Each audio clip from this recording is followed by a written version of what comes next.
Hello everyone, it's your girl Ketchy, and welcome back to another episode of Why This Comedy Set Works. This is a video series in which I search for comedy sets across the internet, and I tell you why I like the jokes in that particular set and why they work. If you are interested in seeing more videos like this, just go ahead and click the subscribe button, and of course press like. I would greatly appreciate it. Before I get started, I would like to stress that comedy is subjective. So something I may love, you may hate, and something that I may hate, you may love.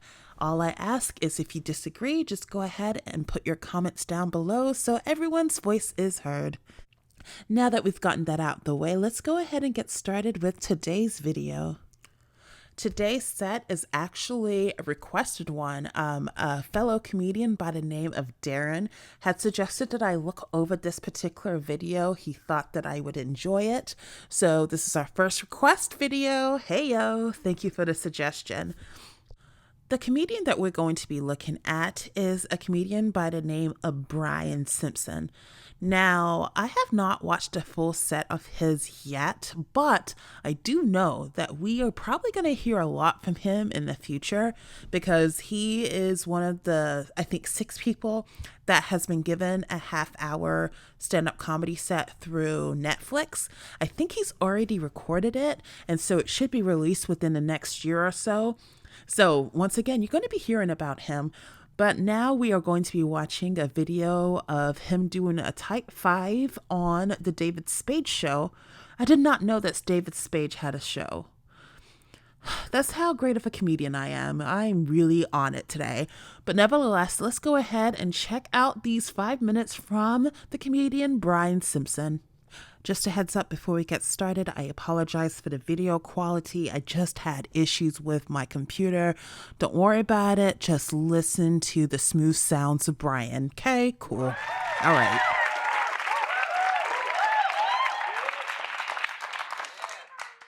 Yeah. I don't help people when their pets go missing.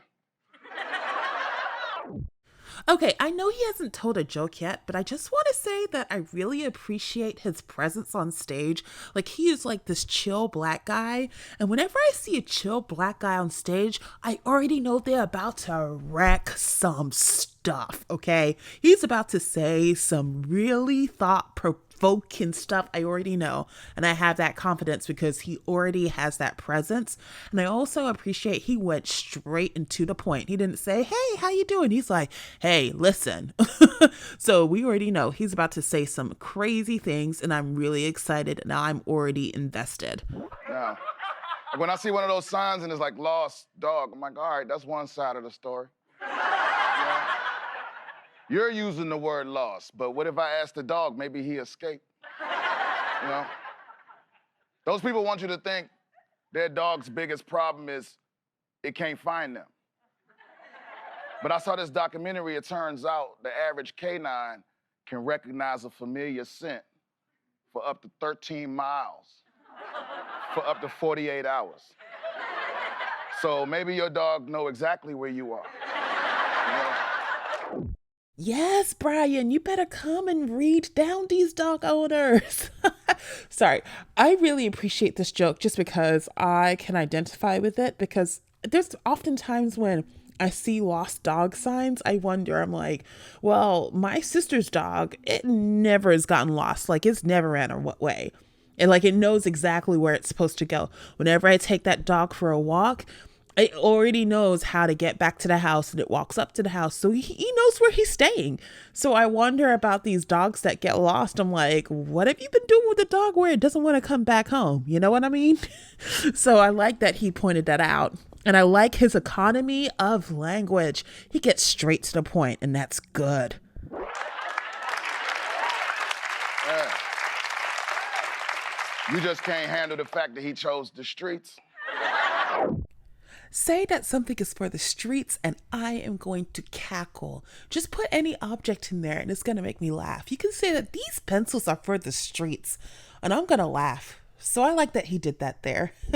These dogs are for the streets. And you shouldn't be asking black people to help return a runaway to his master. So.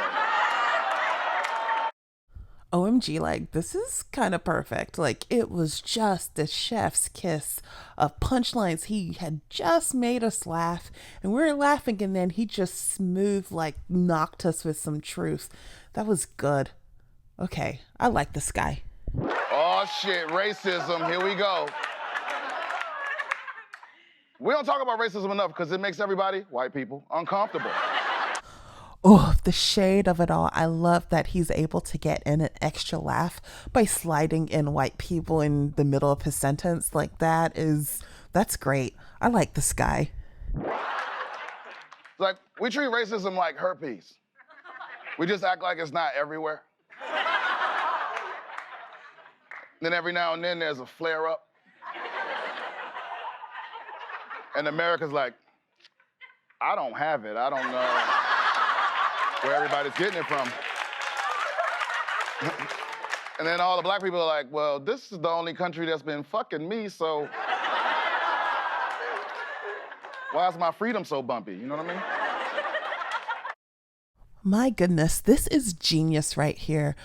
Brian has some perfect imagery for racism through STDs, something that everyone can relate to and is familiar with. Like, it just puts it in everybody's face. Like, this is pure, like, genius comedy right here. My goodness me. Points to you, my dude. That's some good stuff. And they hate when we protest, just large groups of us piss people off. America looks at black people the way cashiers look at pennies. Like, legally, they have to accept us everywhere. But if you walk in with more than a handful, everybody's like, what is this bullshit?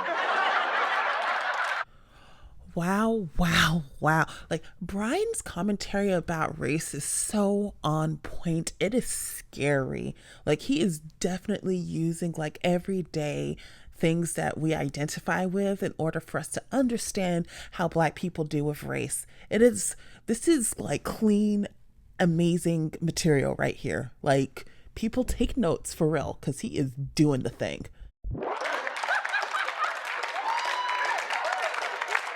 True.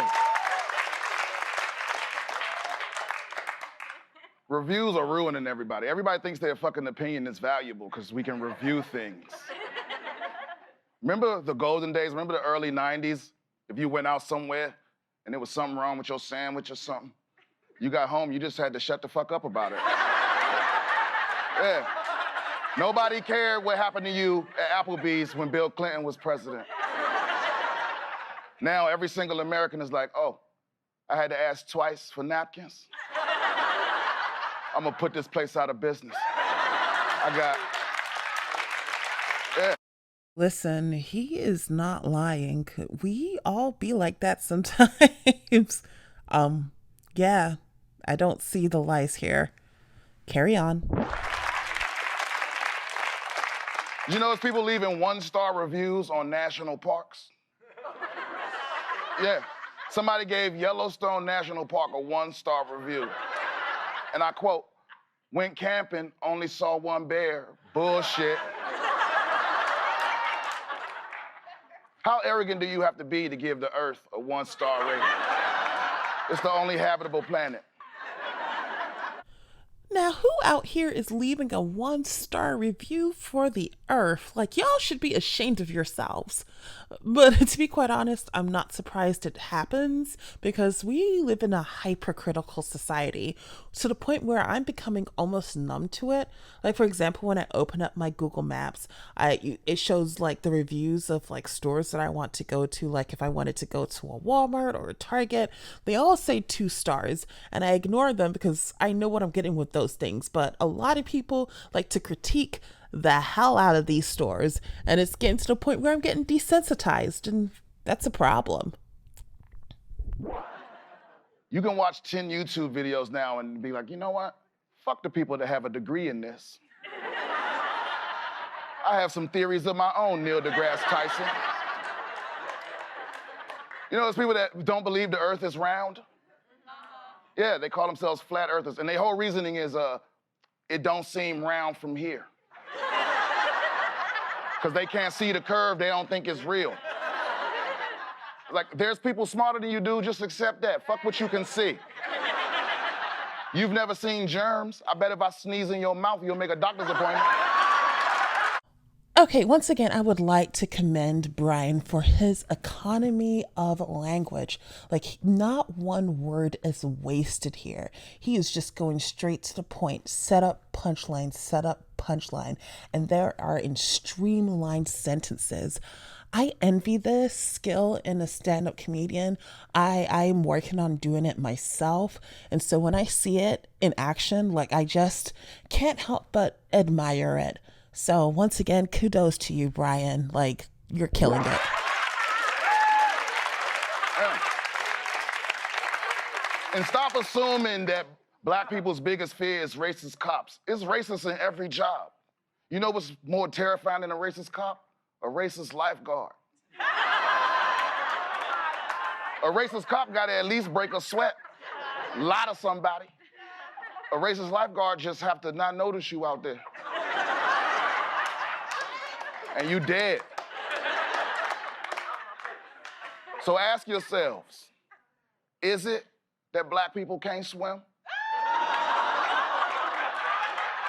Or have we been the victims of a decades-long conspiracy by the aquatic wing of the Ku Klux Klan? What Brian does here is so genius because he leans on everyday stereotypes that we are familiar with to create this ridiculous argument, which could technically be true about lifeguards. It's something that we will ponder, like, really? Is it because lifeguards are racist or black people can't swim? It's actually something we can honestly think about. And to decorate the lifeguards as aquatic sections of the Ku Klux Klan, that is amazing. Once again, I'm just plain standing here. Right. And stop calling the Ku Klux Klan the Klan, like they the greatest Klan. The Wu-Tang Clan is the greatest Klan. Yeah. It doesn't matter what's important to you in the Klan. The Wu-Tang Clan has more members than the Ku Klux. They've got more hit singles than the Ku Klux. And if you listen to their music, they've killed more niggas than the Ku Klux Klan. So, I'm Brian Simpson, everybody. Thank you very much. I love that he ended on this joke. It's such a strong joke with strong arguments. Being able to compare the Ku Klux Klan with the Wu-Tang Clan, it's simple and it's something that all audience members can get right away. Like, this was just the icing on top of a comedy cake. Amazing.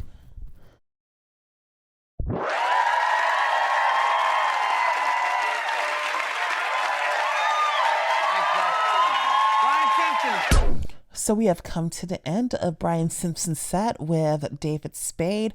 It makes me really excited to see what he has coming up next.